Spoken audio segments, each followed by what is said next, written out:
Welcome to Part of the Interruption. I'm Elijah Weintraub alongside Ryan and Justin Haight.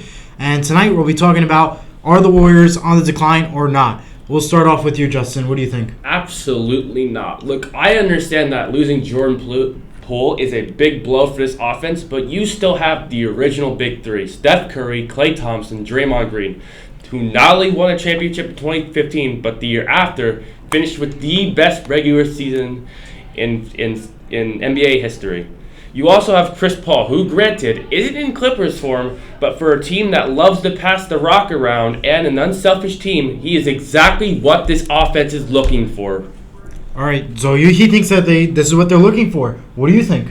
I don't know, man. I mean, Jordan Poole, sure, he had his struggles in the playoffs this year, but the Warriors definitely got finessed in that trade. Chris Paul, with all due respect, he's a very good playmaker, but he's about as effective on defense as a traffic cone. And defense, frankly, is something that the Warriors desperately need, especially at their guard positions. Steph Curry is no all-defensive player himself, although I will admit he has made improvements recently. The fact of the matter is, the Warriors are just getting too old, with teams like the Phoenix Suns and the Denver Nuggets only getting better in the West. It is far too late for the Warriors to make a run. Okay, so first off, what you said about the Suns, they have no bench.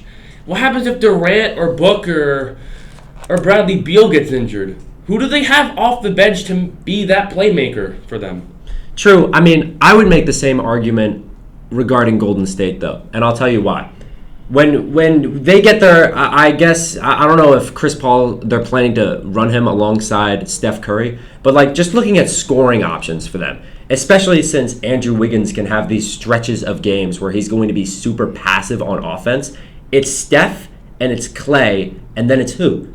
Honestly, and then it's who? Because Chris Paul is far beyond the point where he's going to drop a 20-point game for you. I don't even need to get started on Draymond Green. So my question is, for you, who are the Warriors going to be going to now after those two guys, especially considering Klay is rapidly declining? Who do they need to go for? Exactly. That's the question. I mean, well, you just listed 3 players from the Suns. I can only name 2 for the Warriors. And you were talking about the Suns' depth. Yeah. I'm talking about the Warriors' depth. Who do they go to after those guys?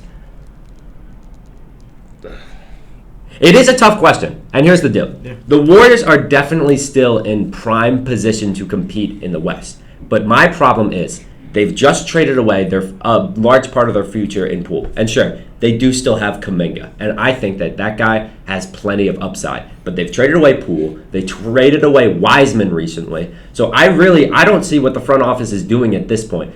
Curry, fantastic. But the fact of the matter is, he cannot be a one-man show in Golden State. The last time he was that, he was like 3rd in MVP voting a couple years ago, and the Warriors either were in the play-in or they didn't make the playoffs or they were low, I forget. But the fact of the matter is, Klay Thompson just isn't that guy anymore, and Steph Curry cannot do it all by himself. Are you judging Klay Thompson based off one bad series?